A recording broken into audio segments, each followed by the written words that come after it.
చేస్తూ ఈ సభని అబద్ధాలతో ఆ 10 సంవత్సరాల అబద్ధాలతో ఎలా అయితే పరిపాలించారో ఇప్పుడు ప్రతిపక్షంలో ఉన్నప్పుడు కూడా అదే రకమైన అబద్ధాలతో జనాలని మళ్లీ మభ్యపెట్టాలని చూస్తున్నారు అధ్యక్ష. ఒకటి నిజం, ఏదైతే ప్రతిపక్ష పాత్ర పోషించాల్సిన ప్రధాన ప్రతిపక్ష నాయకుడు ఎప్పుడూ సభకు రాడు అధ్యక్ష, ఎప్పుడూ సభకు రాడు.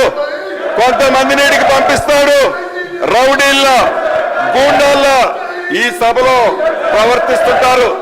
ఎంత దురదృష్టమో చూడండి అధ్యక్ష, ఏ రకంగా ప్రవర్తిస్తున్నాడో చూడండి అధ్యక్ష. ప్రతిపక్షం అంటే విమర్శించడమే ప్రతిపక్ష పని అన్నట్లుగా ఎలా విమర్శిస్తున్నారో, ఎలా నడుచుకుంటున్నారో తమరు ఒక్కసారి చూడండి అధ్యక్ష. ఇందాక మీరు చూశారు,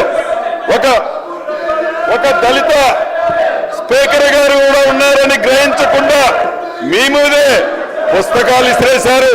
నన్ను మ్యాన్ హ్యాండిల్ చేయడానికి ఇదే సీటు దగ్గరకు వచ్చి బెదిరించబోయారు అధ్యక్ష. ప్రత్యక్షంగా ఇవన్నీ మీరు చూశారు అధ్యక్ష. ఆనాడు 2014 రాష్ట్రం ఏర్పడటానికి ముందు ఎన్నికల్లో 2018 ఎన్నికల్లో ఆనాటి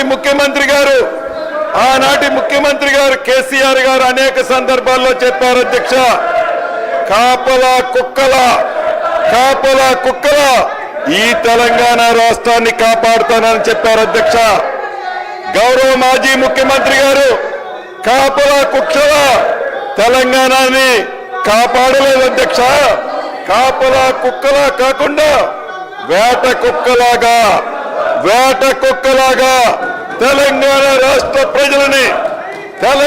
రాష్ట్ర ప్రజల సొత్తుని కొల్లగొట్టుకున్నారు అధ్యక్ష. కొల్లగొట్టారు ఎందుకని అడిగితే, ఎందుకు కొల్లగొట్టారు పేదోడు సొమ్ము అడిగితే దానికి సమాధానం చెప్పరు అధ్యక్ష. నిన్నటి నుంచి ఏదైతే అనేక అంశాల మీద గౌరవ అక్బరుద్దీన్ గారు, అదే రకంగా సిపిఐ నాయకులు సాంబశివరావు గారు, మహేష్ రెడ్డి గారు, మిగతా మిత్రులంతా ఒక మంచి బిల్లు పెట్టాం, ఈ బిల్లుకు సహకరించాలని అక్బరుద్దీన్ గారు కూడా అనేక సందర్భాల్లో చెప్తున్నారు అధ్యక్ష. చూడండి ఆ దౌర్జన్యం రాష్ట్ర ప్రజలంతా గమనిస్తున్నారు. దీన్ని తీవ్రంగా ఖండిస్తూ నేను సెలవు తీసుకుంటున్నాను అధ్యక్ష. మహేశ్వర్ రెడ్డి గారు ఒక్క నిమిషం మాట్లాడండి. మహేశ్వర్ రెడ్డి గారు 1 మినిట్ సార్, ముందుగా గౌరవ మంత్రి గారికి నేను ధన్యవాదాలు తెలియజేస్తా ఉన్నాను. ఈ ఫోరెన్సిక్ ఆడిట్ కోసం వారు వేసినందుకు. కానీ మేము సిబిఐ ఎంక్వైరీ అడిగాం. ఎందుకంటే సార్, ఫోరెన్సిక్ ఆడిట్ వల్ల కేవలం ఏ కంప్యూటర్ ఐడి ద్వారా ఏ నెట్వర్క్